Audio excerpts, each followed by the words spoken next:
Hello student, इस video में मैं आपको इफ़ और अनलेस का यूज बताने वाला हूं, जो कि बहुत ही इम्पोर्टेंट है। 9वीं से 12वीं क्लास के बच्चों के लिए है।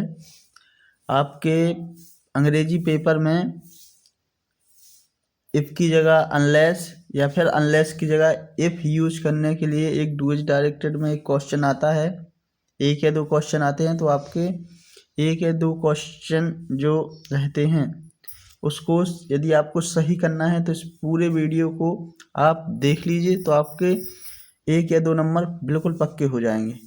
ठीक है, देखिए, जो इफ रहता है उसका मतलब होता है हिंदी में यदि या फिर अगर। इसका स्ट्रक्चर क्या होता है? सबसे पहले इफ रहता है, सब्जेक्ट रहता है प्लस वर्ब रहती है, फिर कॉमा लगा रहता है, फिर subject plus will plus verb, इस टाइप से रहता है। ठीक है, जैसे if you work hard you will pass. इसमें एक चीज और ध्यान रखना है,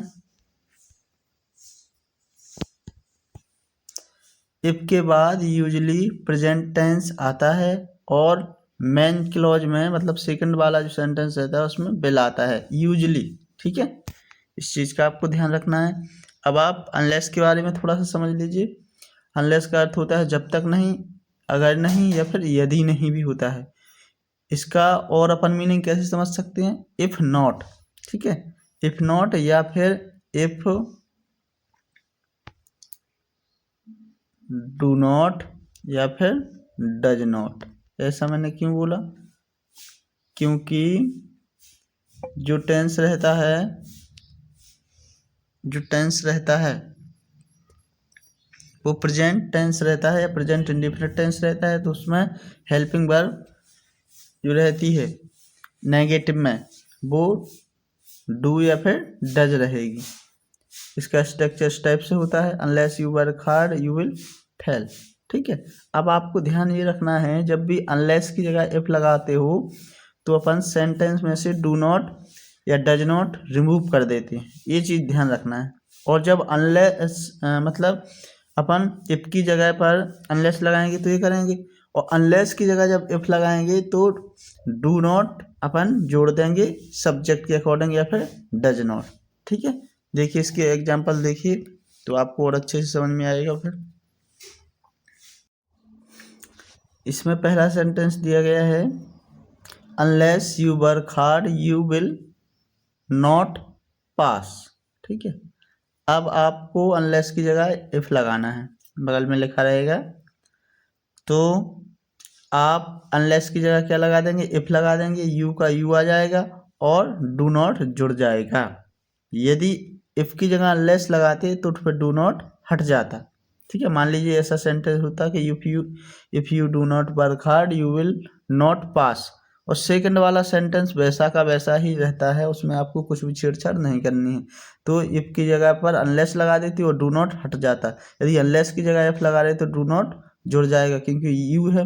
यदि यू की जगह ही होता तो फिर डज नॉट आता, क्योंकि ही के साथ कौन सी वर्ब आएगी? डज आएगी। इसी प्रकार यहाँ पर है तो ये भी बन जाएगा, डू नॉट यहाँ पर हो जाएगा। अब देखिए अनलेस वाला एक और हो गया। अब इफ की जगह जोड़ना है क्या? जैसे फिफ्थ वाला क्या है, इफ की जगह क्या जोड़ना है? अनलेस जोड़ना है। ठीक, इफ है तो अनलेस जोड़ेंगे, तो उसकी जगह अनलेस लग जाएगा पहले, तो फिर डू नॉट क्या हो जाएगा? हट जाएगा। बाकी का सेंटेंस वैसा का वैसा ही रहेगा। ठीक है, इसका आंसर देखिए यहाँ पर दिया गया है, अनलेस यू डू नॉट हट गया है, बाकी का आंसर वैसा का वैसा ही हो जाएगा।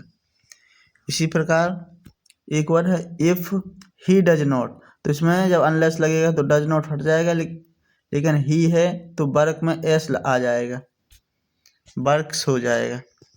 देखो यहाँ पर दिया गया है,